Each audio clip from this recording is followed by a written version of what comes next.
So we have seen the photos depicting the subservient and weak, really, president standing next to this manly, shirtless Putin. I don't like that. Even if I didn't vote for the guy, I do not want the president of the United States looking weak next to Russia's leader. I don't know. It's no.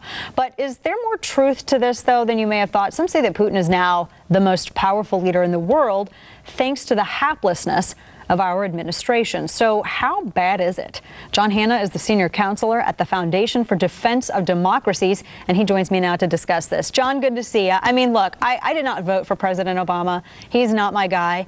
But as an American, I just, my jimmies are rustled, to put it bluntly, whenever I see anybody else besides our leader, regardless of party, looking better and looking more powerful. I mean, that's sending a pretty powerful optic to our allies and our enemies. And the fact that he's building up all of this influence in Syria and looking like the savior when they do definitely have another motive, it's just dangerous. Tell me about this.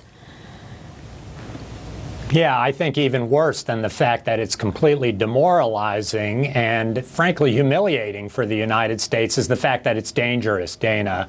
It leads all kinds of bad actors, with Vladimir Putin at the top of the list, not to mention the Iranians and Chinese and others, increasingly acting together to push against the United States to enter this vacuum that's been created by Obama's retrenchment from the rest of the world, by his abandonment of U.S. leadership, to do all kinds of very risky, bad, and challenging and provocative things that at some point in time Obama may need to react to, and you'll be in exactly the kind of really dangerous and risky situation that could easily escalate that you've wanted to avoid. Right. So it's dangerous stuff. Well, and the appeal that Putin made before the United Nations, he had used his speech to announce the formation of what was a broad international coalition to fight ISIS in Syria and Iraq. The quote was, similar to the anti-Hitler coalition, it could unite a broad range of forces to fight those who, just like the Nazis, sow evil and hatred of humankind. So, and he's obviously apparently would be the lead on this. Well, that makes him look like he's now the world leader.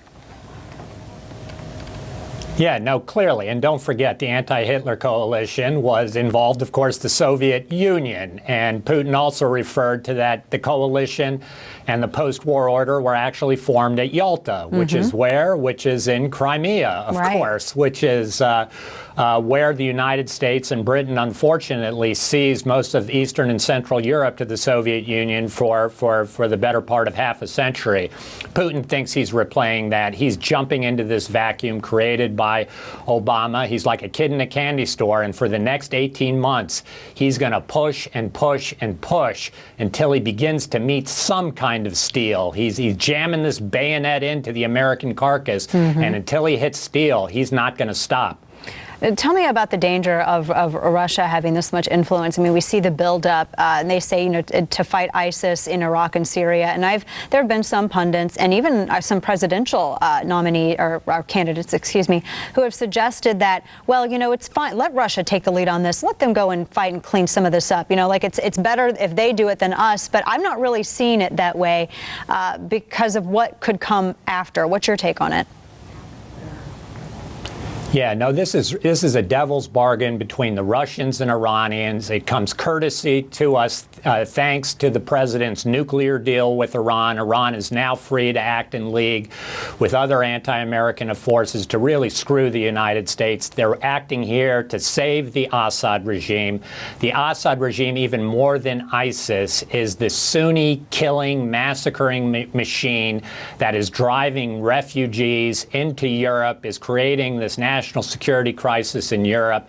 That's what Putin has gotten behind here. It is not going to make this war against ISIS any easier. In fact, it's going to continue to supercharge it as Sunnis look anywhere for salvation, and if they have to look to ISIS and other Islamic radicals, that's where they're going to go. So this is a disaster, even from the standpoint of trying to figure out a strategy to defeat ISIS, which of course the president doesn't have, and he didn't present to the world in his United Nations address. John Hanna, Senior Counselor, Foundation for Defense of Democracies. Boy, oh boy, I hope this gets better after 2016.